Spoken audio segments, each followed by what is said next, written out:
추운 날씨 속에서도 하나님 앞에 나와 예배하는 여러분들을 하나님께서 받으시고 모든 죄를 사하시고 변화시키시고 성령으로 세상을 이길 힘을 얻는 복된 예배가 되게 하실 줄 믿습니다. 우리 옆 사람과 인사합시다. 사랑합니다. 감사합니다. 오늘도 은혜 받으세요.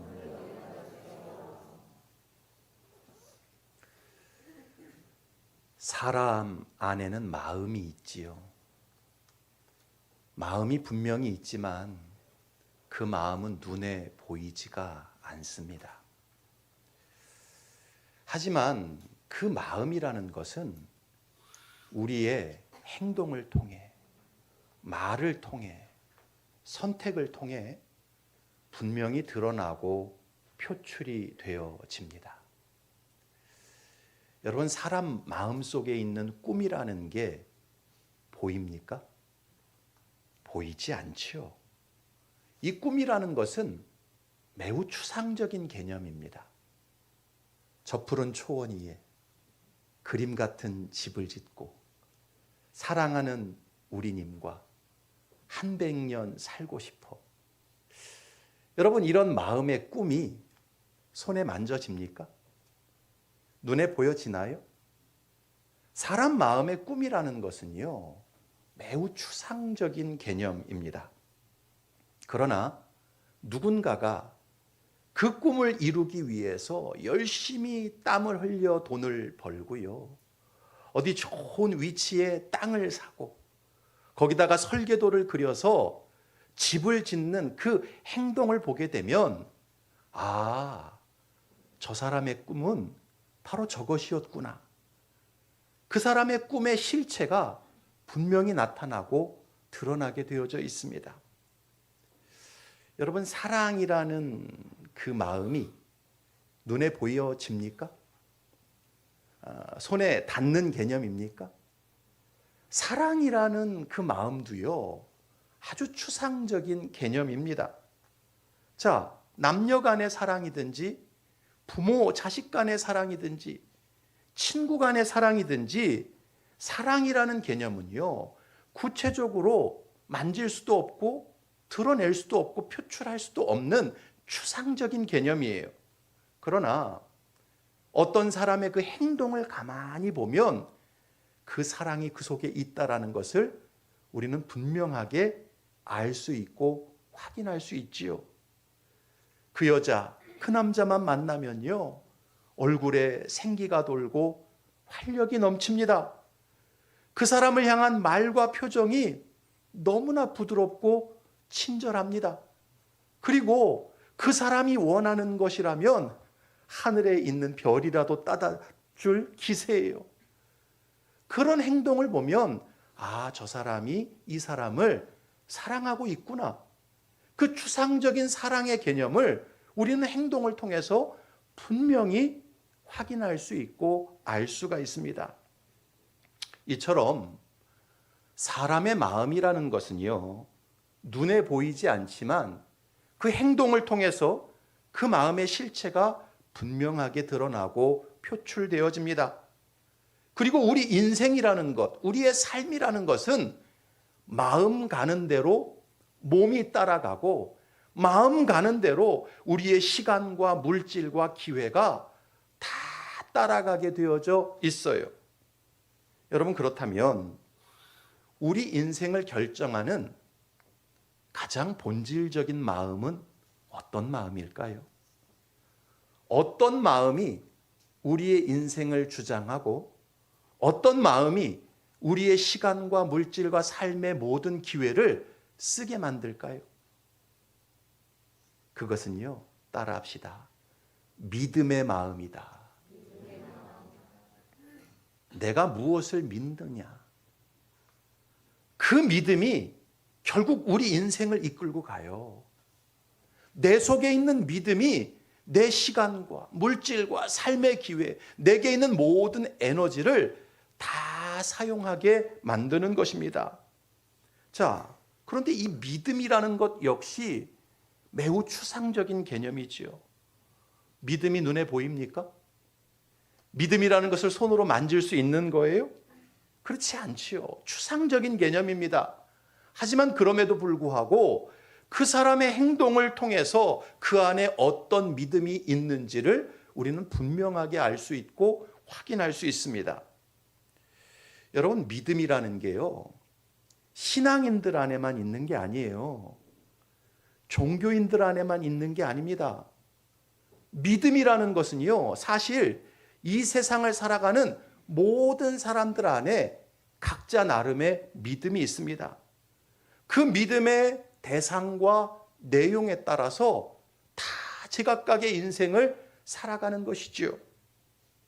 여러분, 오늘은 일요일입니다. 그렇죠?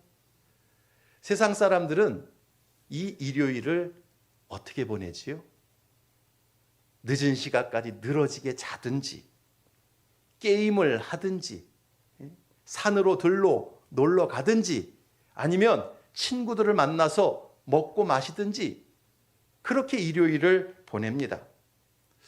여러분, 세상 사람들은 왜 그렇게 일요일을 보낼까요? 결국은 믿음 때문에 그래요.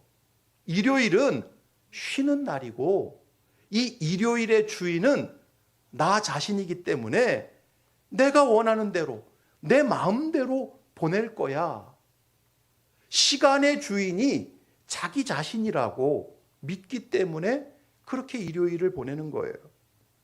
반면 성도들은 일요일을 일요일이라고 부르지 않죠. 뭐라고 불러요? 주일이라고 부릅니다. 주님의 날이라고 불러요. 그래서 성도들은요, 주일만 되면 남들 늦게까지 잘 때 일찍 일어나서 씻고 몸을 단장해서 하나님 앞에 나와, 교회에 나와서 예배를 드리지요. 이 주일에 성도들과 이런저런 봉사를 하며 교제를 나누면서 그렇게 시간을 보냅니다. 여러분, 성도들은 왜 주일을 그렇게 보냅니까? 역시 믿음 때문에 그래요. 주일은 하나님의 날이고, 하나님을 예배하는 날이고, 주님이 부활하신 영원한 안식을 누리는 날이라는 것을 믿기 때문에 그래요. 내게 주어진 하루하루 시간의 주인이 내가 아니라 하나님이신 것을 믿기 때문에 성도들은 주일을 어디 내 마음대로 보내지 않고 하나님 예배하면서 보내는 것입니다. 여러분, 사람이 돈을 벌면 어떤 사람은요, 그 돈을 꼬박꼬박 은행에 저축하는 사람이 있습니다. 피같이 번 돈을요, 절대 다른 데 쓰지 않아요. 오직 은행에만 예치해 두는 사람이 있습니다. 여러분, 그렇게 하는 이유가 뭘까요? 역시 믿음 때문에 그래요. 은행이 제일 안전해. 내가 생명을 쓰고 번 이 피 같은 돈 은행에 예금해놔야 그게 제일 잘 유지가 되고 내 노후가 보장되는 길이야. 그렇게 믿기 때문에 어떤 사람은 돈을 버는 족족 다 은행에 집어넣습니다. 반면 어떤 사람들은요, 돈을 벌면, 수중에 돈이 생기면 주식에 투자합니다. 선물에 투자해요. 금을 삽니다. 또 부동산에 투자합니다. 여러분, 내 생명을 써서 번 그 피 같은 돈을 여러 곳에 막 투자를 해요. 왜 그래요? 왜 그럽니까? 역시 믿음 때문에 그런 거예요. 내가 번 돈을 주식에 투자하고 선물에 투자하고 금에 투자하고 부동산에 투자해 놓으면 나중에 2배, 3배, 5배 수익으로 되돌아올 것이라고 믿기 때문에 그렇게 투자하는 거예요. 위험을 감수하고 리스크를 감당하면서 그렇게 투자하는 거예요. 여러분, 누구나 인생은요, 믿음을 따라 삽니다. 이런 일을 하나하나 말하자고 하면요, 시간이 부족할 정도예요. 사람은 누구나 한평생을 살아가면서 그 마음의 믿음이 그 사람의 인생을 이끌고 가요. 그 사람의 시간과 물질과 기회를 결국 믿음이 다 앞장서서 이끌어가는 것입니다. 저 여자랑 살면, 저 남자랑 살면 내 인생이 행복할 거야. 저 직장에 들어가면 미래가 보장될 거야. 악착같이 돈을 모아놔야 내 노년이 평안할 거야.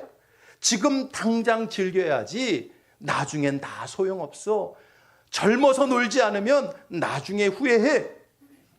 결국은요, 각자의 그 속에 있는 믿음, 그 믿음의 마음을 따라 인생을 살아가요.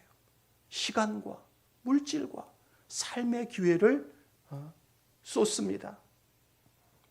그런데 문제는요, 내가 지금 믿고 있는 그것이 과연 확실한 것이냐, 확실하지 않은 것이냐, 그게 문제죠. 내가 믿는 그 대상이 정말 영원한 것이냐, 영원하지 않은 것이냐, 그게 문제라는 거예요. 내가 그렇게 믿는 그 내용들이 과연 내게 진정 복이 되느냐, 복이 되지 않느냐, 그게 문제라는 거예요. 사람들은요, 그걸 확인하지 않고 당장 내 마음에 있는 믿음을 따라 인생을 살아갑니다. 그런데 여러분, 우리를 구원하시기 위해 이 땅에 오신 예수님 마음속에도 믿음이 있었다는 사실을 아십니까? 예수님도요, 예수님의 행동 속에 믿음이 있었어요. 그렇다면 예수님은 어떤 믿음을 갖고 계셨을까요? 예수님이 가지고 계셨던 그 믿음의 마음이라는 것은 무엇이었을까요? 우리는 지난 2주간에 걸쳐서 예수님이 어떤 마음을 갖고 계셨는지 말씀을 들었습니다. 첫 번째, 예수님은 어떤 마음을 갖고 계셨습니까? 상향성을 싫어하는 마음을 갖고 계셨다라고 말씀을 드렸지요. 이만하면 족합니다. 이만하면 감사합니다. 이만하면 충분합니다. 예수님은 언제나 현재에 감사하고 현재에 자족하고 현재에 기뻐하는 마음을 갖고 계셨어요. 두 번째, 예수님의 마음은 어떤 마음이었어요? 하향성을 추구하는 마음을 갖고 계셨다라고 말씀을 드렸지요. 언제나 낮은 곳으로 내려가서 섬기기를 기뻐하시는 마음을 주님이 가지셨다라고 말씀을 드렸어요. 여러분, 이 두 가지 마음, 상향성을 싫어하고 하향성을 추구하는 그 마음을 갖고 계셨기 때문에 예수님은 하나님의 보좌를 비워내시고 피조물의 형상인 인간의 몸을 입고 이 땅에 내려오신 거예요. 성육신의 역사가 예수님의 마음으로부터 시작되어진 것입니다. 그런데 예수님께서 그 상향성을 싫어하시는 마음을 갖고 하향성을 추구하는 마음을 갖게 된 근본 동기가 되는 마음이 있어요. 그 근본 동기가 된 마음이 바로 예수님의 세 번째 마음입니다. 그렇다면 예수님의 세 번째 마음은 무엇일까요? 따라합시다. 하나님의 말씀과 약속을 절대적으로 믿고 신뢰하는 마음이었다. 예수님의 마음은요, 하나님의 말씀과 약속을 절대적으로 믿고 신뢰하는 마음이 있었어요. 오늘 본문 5절부터 8절까지 같이 한번 다시 읽겠습니다. 시작. 너희 안에 이 마음을 품으라. 곧 그리스도 예수의 마음이니 그는 근본 하나님의 본체시나 하나님과 동등됨을 취할 것으로 여기지 아니하시고 오히려 자기를 비워 종의 형체를 가지사 사람들과 같이 되셨고 사람의 모양으로 나타나사 자기를 낮추시고 죽기까지 복종하셨으니 곧 십자가에 죽으심이라. 여러분, 예수님 안에는요, 성부 하나님을 향한 죽기까지 복종하는 마음이 있었다라고 바울은 분명히 밝힙니다. 여러분, 죽기까지 복종한다라는 게 무슨 뜻입니까? 내 생명보다 하나님의 말씀과 약속을 더 믿고 신뢰한다는 뜻이지요. 어떤 상황, 어떤 형편 속에서도 하나님의 말씀과 약속을 절대적으로 믿고 신뢰한다는 뜻이에요. 이것이 바로 죽기까지 복종하는 마음의 모습인 것입니다. 여러분, 예수님은 본인의 생명보다 하나님의 말씀과 약속을 더 믿고 신뢰했습니다. 할렐루야. 그래서 예수님은 창조주가 피조물이 되는 자기 비하의 과정을 기꺼이 순종하셨던 거예요. 가장 낮고 천한 말구유에 태어나시는 것을 마다하지 않고 꺼려하지 않으셨던 것입니다. 그리고 마침내 이 땅에서 속죄양이 되어 십자가에 매달려 사망의 쓴 잔을 마시는 것을 전혀 개의치 않으셨던 거예요. 성자 예수님께서 그런 행동을 하신 본질적인 이유가 뭐냐? 그 마음속에 성부 하나님의 말씀과 약속을 절대적으로 믿고 신뢰하는 마음, 그 믿음이 있었기 때문이었던 것입니다. 여러분, 이런 예수님의 마음을 히브리서 12장 2절에서 분명히 밝히고 있습니다. 같이 한번 읽어봅시다. 시작. 믿음의 주요 또 온전하게 하시는 이인 예수를 바라보자. 그는 그 앞에 있는 기쁨을 위하여 십자가를 참으사 부끄러움을 개의치 아니하시더니 하나님 보좌 우편에 앉으셨느니라. 그는 그 앞에 있는 기쁨을 위하여 십자가를 참으사 부끄러움을 개의치 않으셨다. 여러분, 이 히브리서 12장 2절을요 공동번역 성경으로 다시 한번 읽어보겠습니다. 시작. 그리고 우리의 믿음의 근원이시며 완성자이신 예수만을 바라봅시다.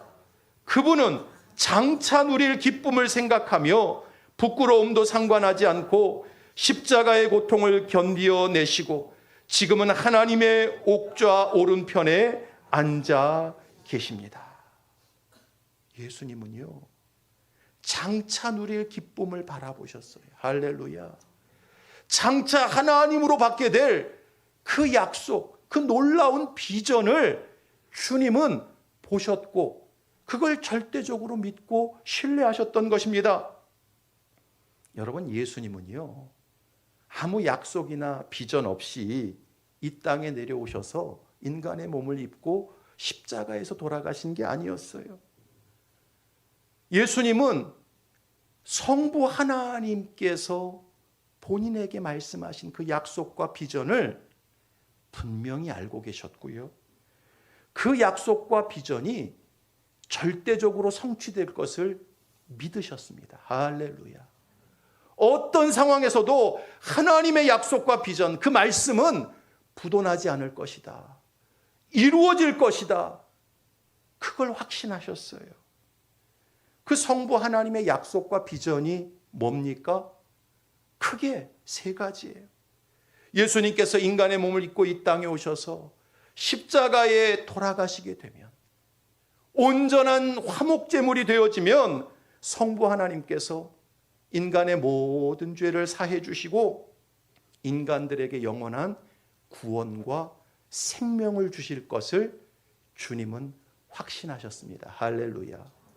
동시에 십자가의 제물이 되신 예수님을 결코 버려두지 않으시고 3일 만에 일으키셔서 영원한 구원자와 심판자로 높이 세워주실 것을 예수님은 온전히 믿으셨어요. 그래서 예수님과 예수님을 믿는 하나님의 자녀들이 결국은 영원한 하나님 나라를 상속받게 되고 창세전부터 성부 하나님과 성자 예수님이 누리셨던 그 영광에 모든 주의 백성들을 참여하게 하실 것을 예수님은 확실히 믿으셨던 것입니다.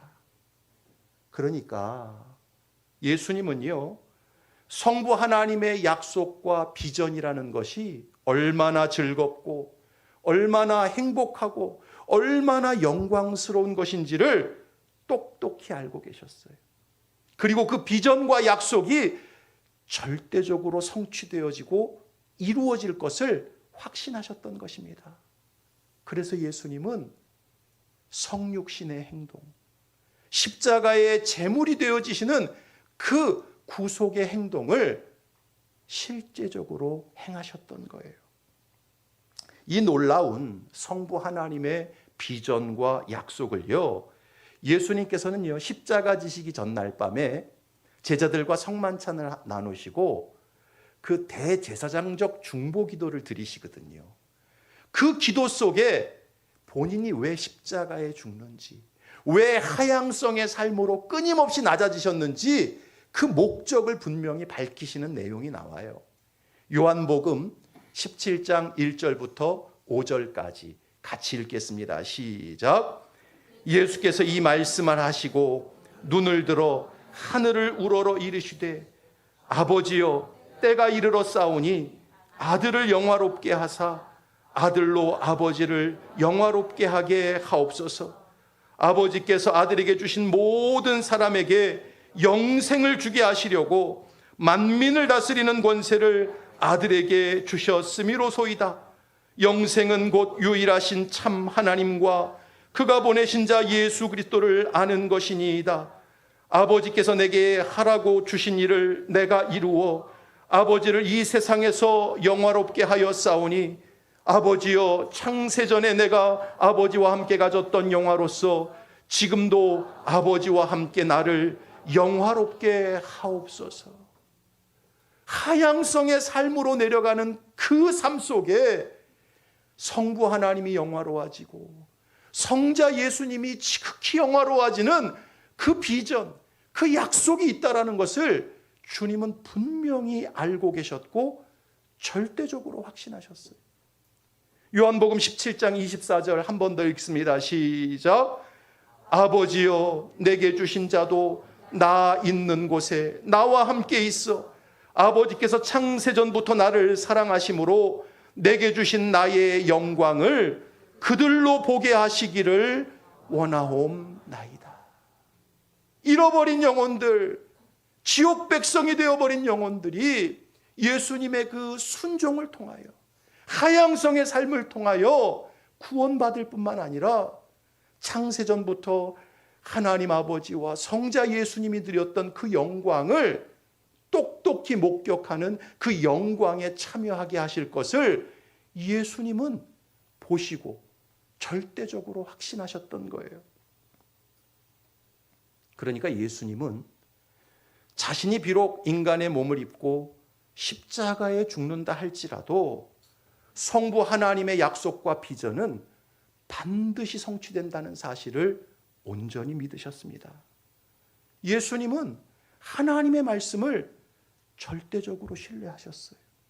그래서 상향성의 마음을 버리고 하향성의 마음을 따라 성육신하시고 십자가에 죽으셨던 것입니다. 이 사실을 오늘 그리스도의 찬가라고 하는 이 빌립보서 2장 5절 11절에서도 밝히고 있어요. 특별히 9절부터 11절을 다시 읽겠습니다. 시작. 이러므로 하나님이 그를 지극히 높여 모든 이름 위에 뛰어난 이름을 주사 하늘에 있는 자들과 땅에 있는 자들과 땅 아래에 있는 자들로 모든 무릎을 예수의 이름에 꿇게 하시고 모든 입으로 예수 그리스도를 주라 시인하여 하나님 아버지께 영광을 돌리게 하셨느니라. 예수님께서는요, 자신을 향한 성부 하나님의 말씀과 약속을 절대적으로 믿고 신뢰하셨어요. 예수님은 자신의 생명이 성육신과 십자가의 죽음으로 절대 끝나지 않는다는 것을 확신하셨던 것입니다. 예수님이 성육신과 십자가의 죽음으로 그 성부 하나님의 말씀에 순종하고 나면 하나님께서는 반드시 예수님을 살리실 것이고, 할렐루야, 지극히 높이실 것이고, 모든 이름 위에 뛰어나게 하실 것이고, 모든 무릎을 예수 이름에 꿇게 하실 것이고, 모든 입으로 예수를 주라 시인하게 하실 것이며, 결국 온 피조물들을 회복시키신 그 하나님의 영광을 지극히 찬송하게 하실 것을 주님은 확신하셨던 거예요. 그래서 예수님은 말구유에까지 내려오셨고 십자가에 죽기까지 복종하셨던 것입니다.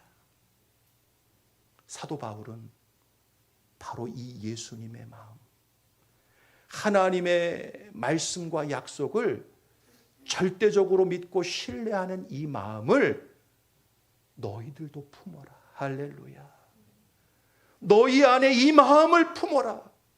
어떤 상황에서도 하나님의 말씀과 약속을 의심하지 말고 절대적으로 믿고 신뢰하거라. 이것을 우리에게 명령했던 것입니다.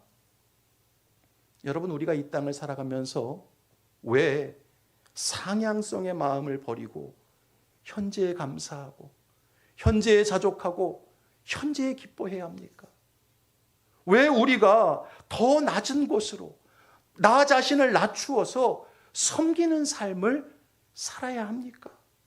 그 이유는요, 그렇게 살아갈 때 하나님께서 약속하신 참된 구원과 생명, 영원한 영광과 기업이 저와 여러분에게 진실로 주어지기 때문입니다. 할렐루야.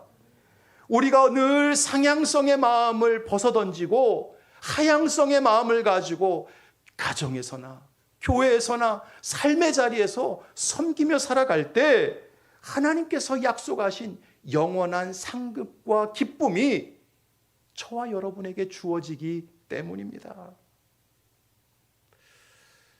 여러분, 미국에 가면 홀마트라는 마트가 있어요. 우리나라에는 무슨 마트가 있나요? 이마트가 있지요.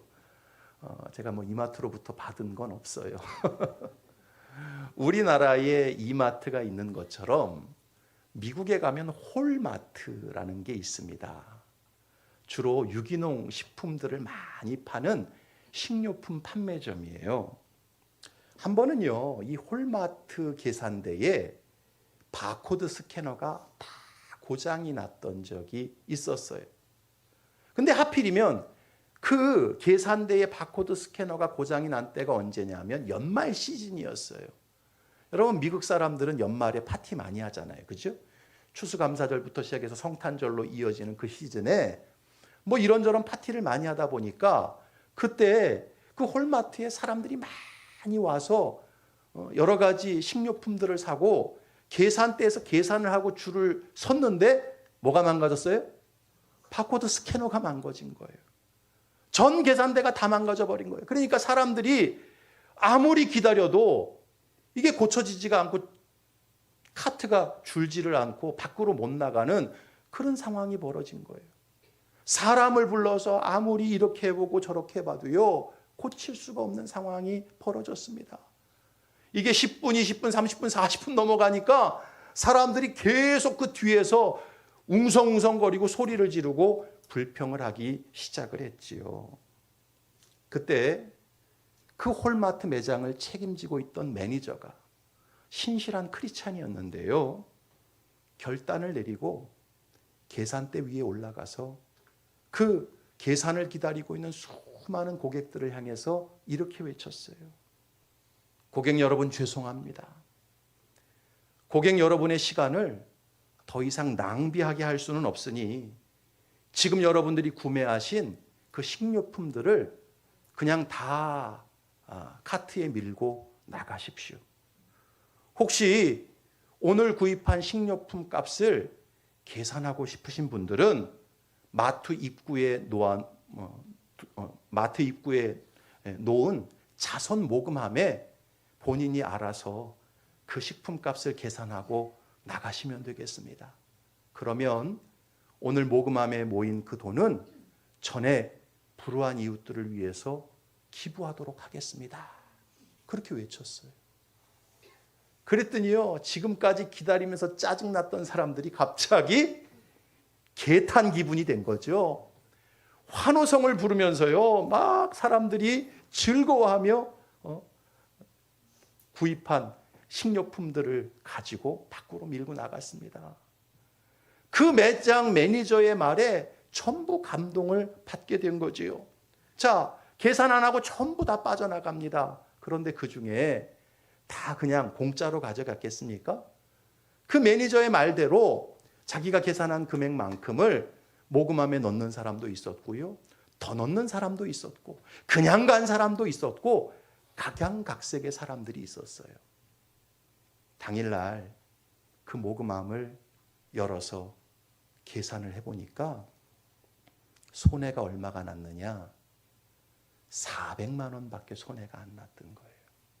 자, 그런데요, 그날 그 사건이 입소문이 퍼지기 시작했습니다. 미국 전역에 홀마트는 아주 좋은 가게다. 고객들의 불편을 계속 붙들어 두지 않고 고객들의 편의를 위해 자신들의 손해를 과감하게 감수하는 그런 좋은 마트다. 이런 소문이 미국 전역에 퍼지게 되었어요. 이듬해, 그 다음에 여러분 어떤 일이 벌어졌는 줄 아세요? 그때까지만 해도 미국 전역에 홀마트가 10개 지점밖에 없었어요. 그런데 그 다음 해에 사람들의 그 폭발적인 인기와 그 입소문에 300개의 점포로 늘어나게 됩니다. 그 다음 해에 매출만 수천만 달러로 증가하고요, 영업이익만 수백만 달러를 얻게 되는 놀라운 성장을 하게 되어졌어요. 여러분, 예수님께서 누가복음 6장에서 말씀하셨지요. 같이 한번 읽어봅시다. 시작. 주라, 그리하면 너희에게 줄 것이니 곧 후히되어 누르고 흔들어 넘치도록 하여 너희에게 안겨주리라. 그 홀마트의 매니저는요, 하나님의 말씀을 절대적으로 믿고 신뢰하면서 손해를 감수하고 고객들을 섬겼어요. 그 이후에 어떤 일이 벌어질지 본인은 생각도 못했고 상상치도 못했습니다. 그런데 그 이듬해에 점포는 10개에서 300개로 늘어나고 수천만 불의 매출과 수백만 불의 영업이익을 얻는 놀라운 회사로 그 회사가, 그 마트가 성장하고 수익을 갖게 된 거예요. 사랑하는 성도 여러분, 하나님의 말씀과 약속은요, 아무리 시대가 바뀌고 상황이 변해도 변치 않는 능력이고 변치 않는 진리고 변치 않는 축복인 줄로 믿습니다. 그러므로 예수님처럼 하나님의 말씀을 내 생명보다 귀하게 여겨야 돼요. 할렐루야. 죽기까지 복종하며 주의 말씀을 붙들어야 합니다. 죽기까지 복종하는 게 힘들면 까무러치기까지라도 주의 말씀을 절대적으로 믿고 신뢰해야 합니다. 그러면 하나님께서 우리를 결코 내버려 두지 않으십니다. 이 땅에서도 놀라운 은혜와 복을 받게 하실 뿐만 아니라 장차 영원한 생명과 기업을 누리게 하시는 거예요. 바라기는 저와 여러분들이 이 대림절기를 보내면서 올 한 해 나는 하나님의 말씀을 얼마만큼 믿고 신뢰했는지 자신을 깊이 돌아보실 수 있기를 바랍니다. 그리고 이제 앞으로 남은 인생 영원하신 하나님의 말씀에 내 생명을 걸고 살아가실 수 있기를 축복합니다. 예수님처럼 하나님의 말씀에 죽기까지, 까무러치기까지 복종하고 순종하며 살아가실 수 있기를 축원합니다. 그래서 성부 하나님께서 예수님에게 허락해 주셨던 지극히 높은 존귀와 영광과 기업을 저와 여러분들도 이 세상에서뿐만 아니라 오는 세상에서도 풍성히 받는 복된 하나님의 자녀들이 되시기를 주님의 이름으로 축복합니다.